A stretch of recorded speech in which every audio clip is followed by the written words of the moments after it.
ہے کہ آپ نے, اللہ نے آپ کو جو آرڈر دیے تھے آپ وہ پورے سال پورے کرتے رہے ہیں, مگر ان میں دیوانگی کا اظہار نہیں ہے.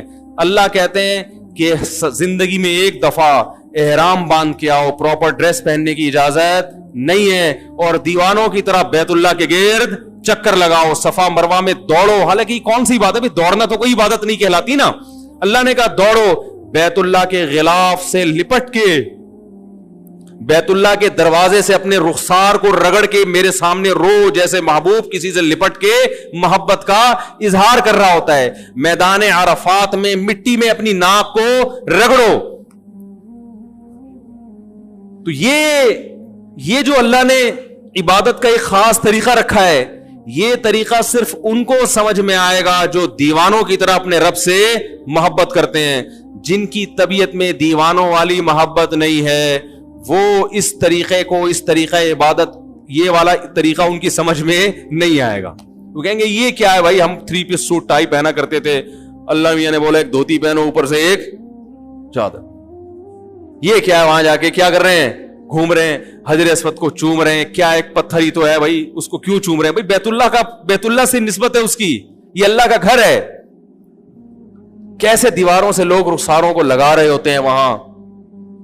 وہ شعر یاد آتا ہے, امر من الدیار دیار لیلا اقبل ذا الجدار وذا الجدار وما حب الدیار شغفن قلبی ولكن حب من سکن الدیار.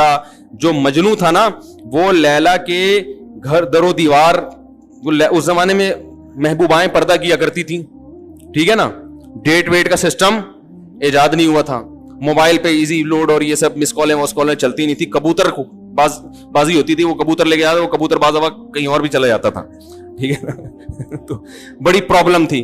تو یہ جو مجنون ہے نا, یہ لیلا کے عشق میں کیا کر رہا ہے, اس کی دیواروں کے گرد چکر لگا رہا ہے, اور بڑے سخت پہرے غیرت مند مردوں کے, وہ نکلنے نہیں دیتے. تو یہ چکر لگا رہا ہے اور پھر محبوبہ کی دیواروں کو چوم رہا ہے.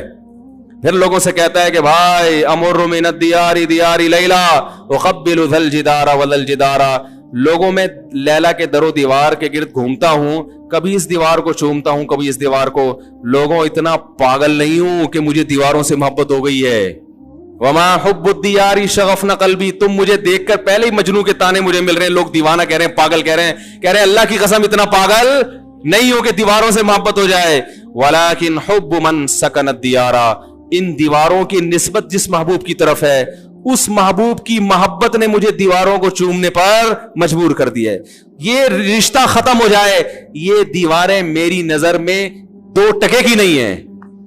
بیت اللہ کی دیواریں بھی سیمنٹ گارے کی بنی ہیں میرے بھائی, اس کا غلاف بھی کپڑے کا غلاف ہے, وہ کوئی مریخ سے نہیں آیا ہوا. یہی سیمنٹ, یہی بجری, یہی ریت, اسی سے وہ اینٹیں بنی ہیں. لیکن ان اینٹوں کو دیکھنے کے لیے, اس غلاف کو چومنے کے لیے, اس غلاف کے گرد طواف کرنے کے لیے ہم 6-6, 7-7 لاکھ روپے خرچ کر کے جاتے ہیں. اور لاکھوں کے مجمع میں جہاں پھسلنے کا بھی خطرہ ہو, جان کا بھی خطرہ ہو, اس بیت اللہ کے گرد گھومتے ہیں. اس کی وجہ بھی یہی ہے کہ ہمیں ان دیواروں سے محبت نہیں ہے. ان دیواروں کی نسبت کس کی طرف ہے, خالق کائنات. اس نے کہہ دیا کہ یہ کس کا گھر ہے, رہتا بھی نہیں ہے وہ وہاں پہ, رہتا بھی نہیں ہے, بنایا بھی انسانوں نے اس کو, لیکن رب نے کیا کہہ دیا, یہ گھر کس کا ہے, میرا. بس اتنی نسبت ہمارے لیے کافی ہے.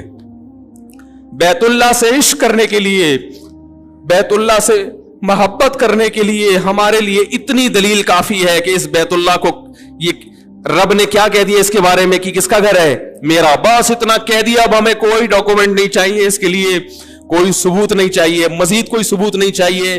یہ نسبت ہمیں مجبور کرتی ہے کہ ہم لاکھوں روپے خرچ کر کے